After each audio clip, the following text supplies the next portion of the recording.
తమిళనాడు ముఖ్యమంత్రి జయలలిత ఆరోగ్యం క్రిటికల్ గా మారింది. నిన్న సాయంత్రం ఆమెకు హార్ట్ అటాక్ వచ్చినట్టు చెన్నై అపోలో హాస్పిటల్ డాక్టర్లు ప్రకటించారు.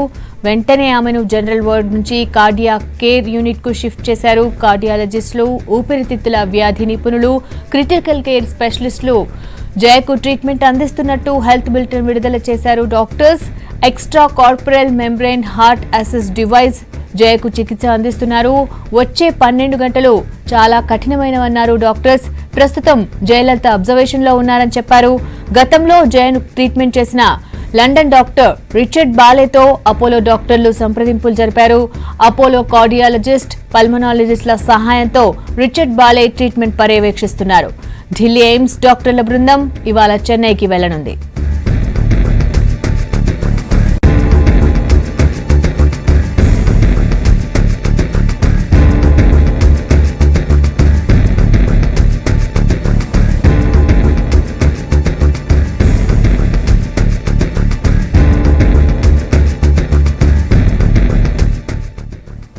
తమిళనాడు ముఖ్యమంత్రి జయలలిత ఆరోగ్యంపై మరిన్ని అప్డేట్స్ భరత్ అందిస్తారు. భరత్, ప్రస్తుతం జయ హెల్త్ కండిషన్ ఎలా ఉంది?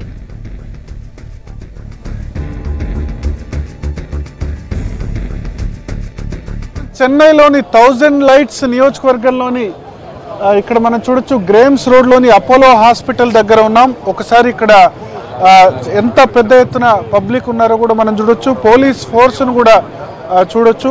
చాలా పెద్ద ఎత్తున పోలీస్ బలగాలు ఇక్కడ మోహరించారు. నిజానికి చాలా ముందు వరకే అన్నాడీఎంకే కార్యకర్తల్ని ఆపేస్తున్నప్పటికీ చాలామంది ఇక్కడి వరకు చేరుకుంటున్నారు. పోలీసులు అయితే భద్రత ఎంత ఏర్పాటు చేసినప్పటికీ అటువైపు అక్కడనే చాలా వరకు కూడా కార్లు ఆపుతున్నప్పటికీ ఇక్కడి వరకు కూడా అన్నాడీఎంకే కార్యకర్తలు చేరుకొని అమ్మకు ఏమైందన్న ఆందోళనతో వాళ్ళంతా కూడా ఉంటున్న పరిస్థితి. సో అపోలో ఆసుపత్రి దగ్గర చూసుకుంటే కనుక ఒక విధంగా చెప్పాలంటే ఉద్విగ్న భరితమైన వాతావరణం ఇక్కడ కనిపిస్తోంది. ఉదయం నుంచి చాలామంది అన్నాడీఎంకేకు సంబంధించిన తమిళనాడు మంత్రులంతా కూడా ఇక్కడికి వస్తున్నారు. అపోలో ఆసుపత్రికి వచ్చి వాళ్ళంతా కూడా లోపలికి వెళ్తున్నారు. దాదాపు తమిళనాడు క్యాబినెట్ అంతా కూడా ఇప్పుడు ఈ అపోలో ఆసుపత్రి లోపలే ఉందనే మనం చెప్పాల్సి ఉంటుంది. మనం అక్కడ చూడొచ్చు రెడ్ లైట్ కార్స్తో మొత్తం కూడా ఈ ప్రాంగణం నిండిపోయింది. దాదాపు 30 మందికి పైగా మంత్రులంతా కూడా ఇప్పుడు అపోలో ఆసుపత్రిలోనే ఉన్నారు. కానీ నిన్న రాత్రి 9:30కి ఎప్పుడైతే అపోలో ఆసుపత్రి బులెటిన్ రిలీజ్ చేసిందో జయలలితకు కార్డియాక్ అరెస్ట్ అయింది, ఆమె పరిస్థితి కొంత క్రిటికల్గా ఉంది, క్రిటికల్ కేర్ యూనిట్లో ఉంచి ఆమెకు ట్రీట్మెంట్ ఇస్తున్నారని ఎప్పుడైతే చెప్పారో అప్పటి నుంచి చాలా పెద్ద ఎత్తున ఈ గ్రేమ్స్ రోడ్కు చాలా పెద్ద ఎత్తున పబ్లిక్ కూడా వచ్చిన సిచ్యువేషన్ ఉంది. నిజానికి ఈ ఎమర్జెన్సీ రోగులు దీనివల్ల మిగతా సామాన్య రోగులు అయితే కొంత ఇబ్బందులు పడుతున్నప్పటికీ చాలామంది కూడా వెయిట్ చేస్తున్నారు జయలలిత సంబంధించి ఆరోగ్య పరిస్థితి ఏంటని. ఎందుకంటే సెప్టెంబర్ 22వ తేదీ నుంచి ఆమె ఆసుపత్రిలోనే ఉంది. దాదాపు ఇవాళకి మనం చూసుకుంటే కనుక 75 డేస్ అవుతోంది జయలలిత ఆసుపత్రిలో జాయిన్ అయ్యి. మొదటి వారం రోజులు కొంత బాగానే ఉంది. వారం రోజుల తర్వాత ఆమెను ఐసీయూకు తరలించాల్సిన సిచ్యువేషన్ వచ్చింది. కానీ 15 డేస్ బ్యాక్ ఆమె పరిస్థితి కొంత మెరుగైంది. జనరల్ వార్డుకు ఆమెను తరలించిన పరిస్థితి. ఇంతలోనే నిన్న సాయంత్రం 5:30 గంటల ప్రాంతాల్లో ఒక్కసారిగా కార్డియాక్ అరెస్ట్ రావడంతో ఆ పరిస్థితి ఆందోళనకరంగా మారింది. చూడొచ్చు వీళ్ళంతా కూడా జయలలిత అభిమానులు ఆమె ఫోటో చూపిస్తున్నారు. ఆమె కోలుకోవాలి అని వాళ్ళంతా కూడా పూజలు చేస్తున్న పరిస్థితి ఇక్కడ మనం చూడొచ్చు. ఎంజీఆర్ వేషంలో కూడా ఒక జయలలిత అభిమాని చూడొచ్చు. ఎంజీఆర్ తర్వాత అన్నాడీఎంకే పార్టీని తన భుజాన మీద జయలలిత మోస్తోంది. సో వీళ్ళంతా కూడా ఈ ఆసుపత్రి దగ్గర గుమికూడి జయలలిత కోలుకోవాలని వీళ్ళంతా కూడా కోరుకుంటున్నారు. ట్రాఫిక్ అయితే ఈ ప్రాంతం మొత్తం మీద కూడా నిలిచివేశారు. ఎక్కడ చూసినా మనకు జయలలిత ఫోటోలే మనకు కనిపిస్తున్నాయి. అభిమానుల అందరి దగ్గర కూడా అభిమానులంతా కూడా ఆందోళన చెందుతున్నారు. సో మొత్తానికి అపోలో ఆసుపత్రి మరి కాసేపట్లో బులెటిన్ రిలీజ్ చేయవచ్చని చెప్తున్నారు. అయితే ఆసుపత్రి వర్గాలు చెప్పేది ఏంటంటే కార్డియాక్ అరెస్ట్ నిన్న జరిగిన తర్వాత అటు ఎవరైతే కార్డియాలజిస్టులు ఉంటారు, తర్వాత పల్మనాలజిస్టులు, క్రిటికల్ కేర్ స్పెషలిస్టులు, ఈ ముగ్గురు వైద్యులతో కూడా ట్రీట్మెంట్ జరుగుతోంది. ప్రస్తుతం జయలలిత ఆరోగ్యం కొంత స్టేబుల్గా ఉందని చెప్తున్నారు. అయితే రాబోయే 24 గంటలు అంటే రేపు ఉదయం వరకు ఉన్న సమయం చాలా కీలకం, అత్యంత కీలకమైన సమయం జయలలితకు. రాబోయే 24 గంటలు కనుక ఆమె సస్టైన్ అయ్యేందుకు ట్రీట్మెంట్ కనుక రెస్పాండ్ అవుతే బాగానే ఉంటుందని చెప్తున్నారు. బట్ రాబోయే 24 గంటలు మాత్రం చాలా అత్యంత కీలకంగా చెప్తున్న పరిస్థితి.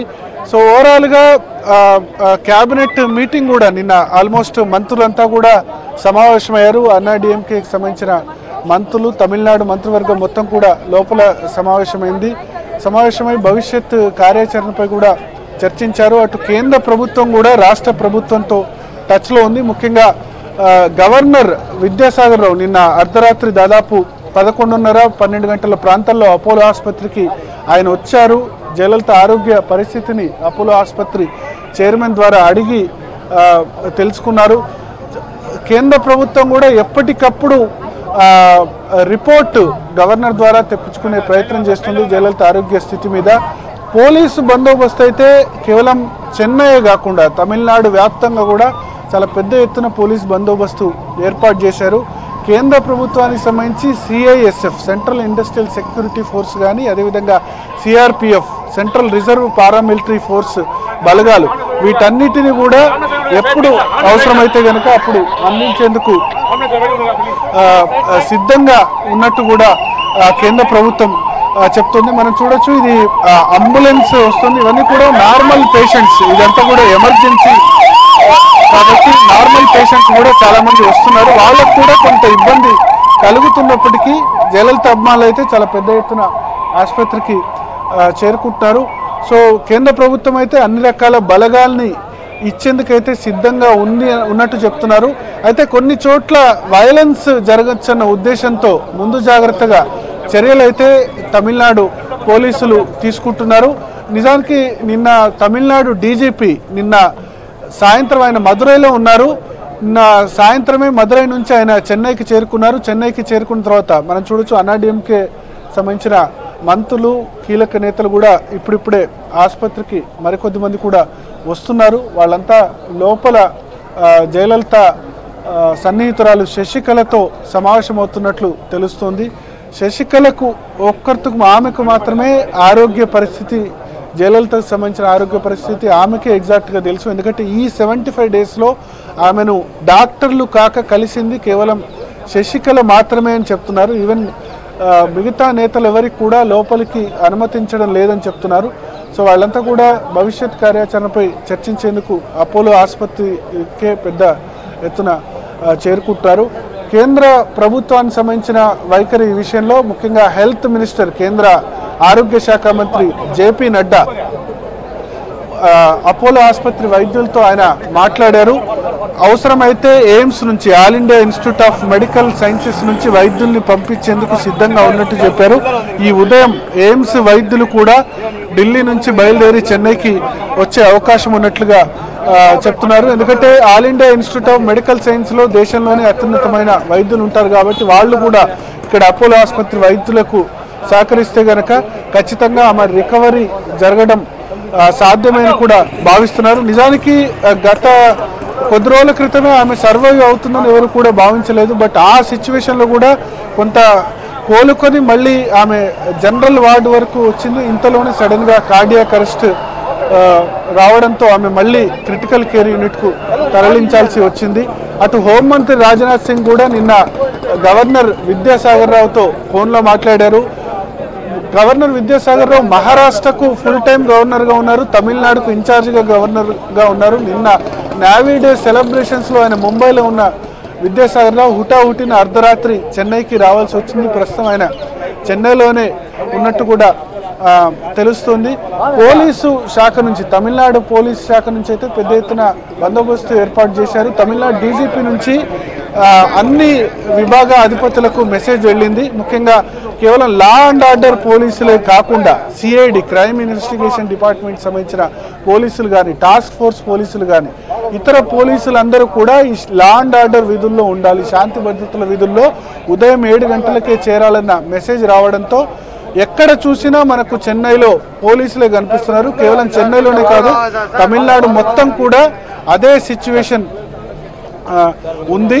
అదేవిధంగా కర్ణాటకకు సంబంధించిన కొన్ని బస్సులపై దాడులు జరిగినట్టు సమాచారం అందుతోంది. దీంతో Karnataka state road transport corporation KSRTCకి సంబంధించిన బస్సులన్నింటినీ కూడా నిలిపివేసినట్లు తెలుస్తోంది. KSRTC నుంచి తమిళనాడుకు వచ్చే బస్సులన్నింటినీ కూడా ఆపివేస్తున్నట్లుగా చెప్తున్నారు. ఎందుకంటే ఉద్రిక్త పరిస్థితులు నెలకొన్న నేపథ్యంలో ఎవరైనా బస్సులపై రాళ్లు రువినా కొంత ఇబ్బందికర పరిణామాలు ఉంటాయన్న ఉద్దేశంతోనే ముందు జాగ్రత్త చర్యతోనే ఈ నిర్ణయం తీసుకున్నట్లు చెప్తున్నారు.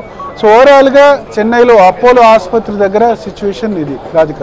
రైట్ భరత్, అంటే ఇప్పుడు హాస్పిటల్లోనే కేబినెట్ మీట్ జరుగుతోంది. మరోవైపు చూసుకుంటే కేంద్రం నుంచి ఎక్స్ట్రా ఫోర్స్ అడగడం, మరోవైపు అంతకుముందు డాక్టర్ ట్రీట్ ఎవరైతే చేశారో రిచర్డ్, అతను కూడా ఏమైనా పిలిపించే అవకాశం ఉందంటారా?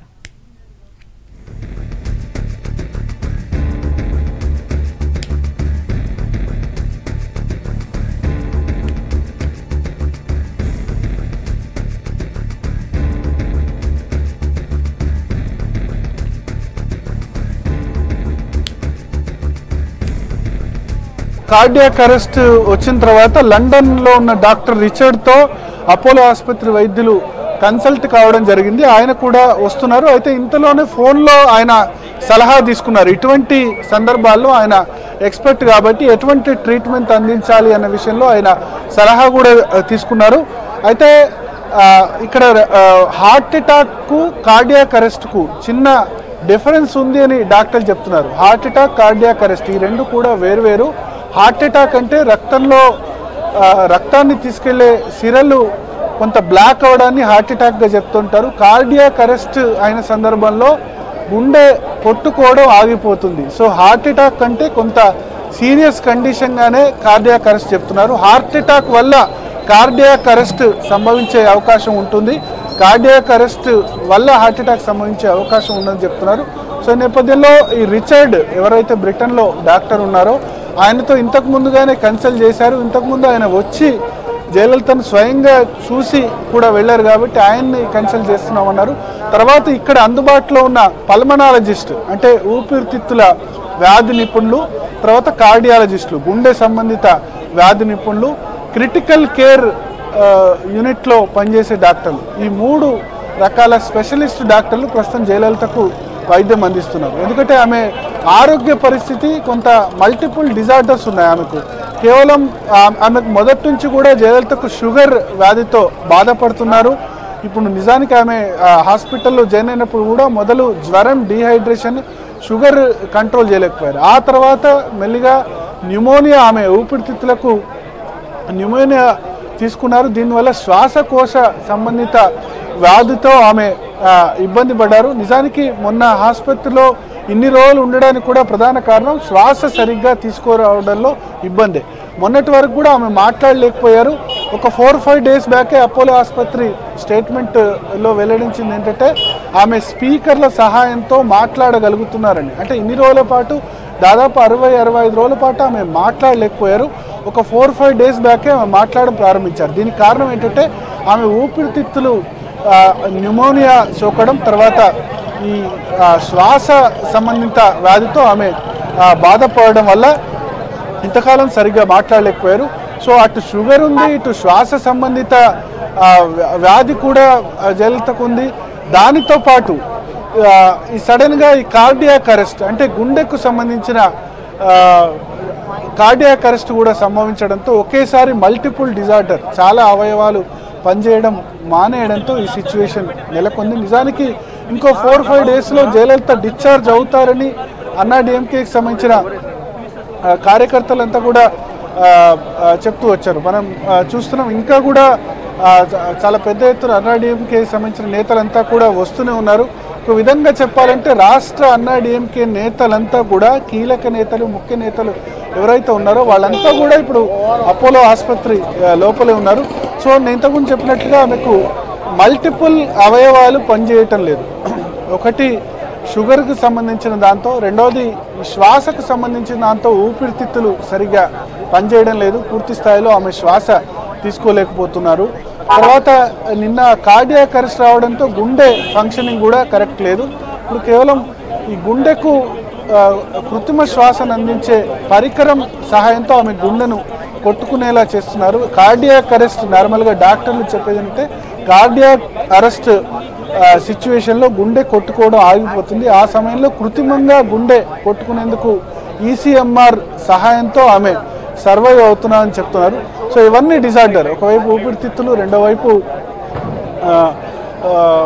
హార్ట్ సంబంధించిన డిసీజ్, వీటన్నిటి ప్రభావంతో ఆమె ఇబ్బందులు ఎదుర్కొంటున్నారు.